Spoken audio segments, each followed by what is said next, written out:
My name is Glenroy. I'm the Policy and Advocacy Manager at JFLAG, which is the foremost human rights and social justice organization advocating for the rights of lesbian, gay, bisexual, and transgender Jamaicans. As always, the situation is quite nuanced. Everything that you do in terms of advocacy in Jamaica is undercut by class, and therefore there are different spaces in which, as an LGBT person in Jamaica, I can be out and open, and there are spaces in which it's not as easy. And so we've definitely made strides in advancing the rights in terms of developing a relationship with government, with the private sector, and having those very critical conversations in various spaces in new and traditional media. And so we've gotten to a place where we're slowly kind of unpacking a lot of the cultural issues we have around diversity in terms of gender expression and sexuality and gender identity.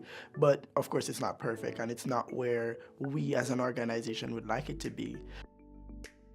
In the organization I work for, because I do policy and advocacy, I'm aware of the reports that we get. So between 2011 and early 2017, we got 261 reports of human rights violations. Over 100 dealt with violent attacks. There were over 30 that dealt with displacement, people being forced out of their homes. 20 of those were violent. But we also are aware of the over 300 healthcare workers that we sensitize in the last, 300 per year for the last 3 years, talking about human rights, equality, fairness, and developing relationships with those so that when we are not in spaces, they will stand up for the rights of LGBT Jamaicans.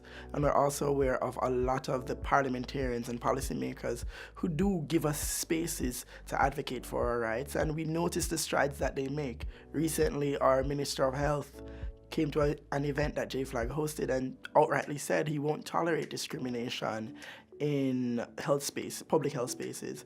Our Minister of Tourism was recently in a conversation with international media saying that Jamaica is welcome to all tourists. It might not have been the specific language that a lot of persons in the North and the West would have preferred him to use, but we recognize how we've gone further as a nation in dealing with those issues in our own way.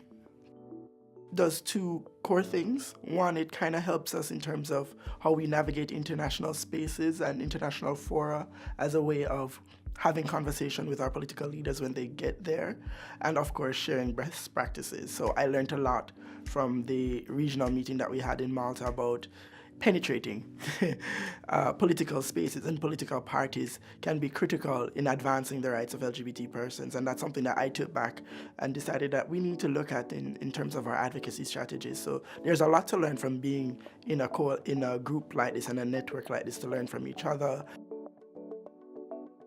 For the Youth Forum, because I also do work in youth development in Jamaica, I think it's a really great space to have those conversations. I found in doing my work, which has included training young leaders to, around human rights protection and promotion, I found that those are spaces for inclusion of LGBT issues. When we talk about marginalized youth and vulnerable youth, it's about a broader conversation about youth development. And I found that a lot of my colleagues within that sector are willing to have those kinds of conversations in ways more so than a lot of the other, persons and stakeholders in other sectors.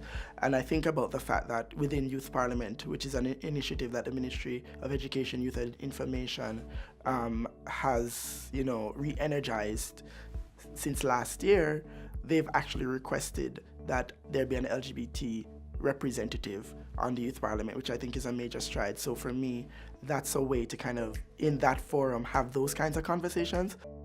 I think the one thing that I will always advocate for in these spaces is that while we do work around LGBT rights, we recognize that as an LGBT person, I am an intersectional being. I'm made up of multiple identities. And I think it is critical that as we have these conversations around bilateral support for LGBT rights, that we center issues facing persons of trans experience, that we center issues facing lesbian and bisexual and trans women, and look at socioeconomic issues like homelessness, look at social services, look at education and access to education and healthcare.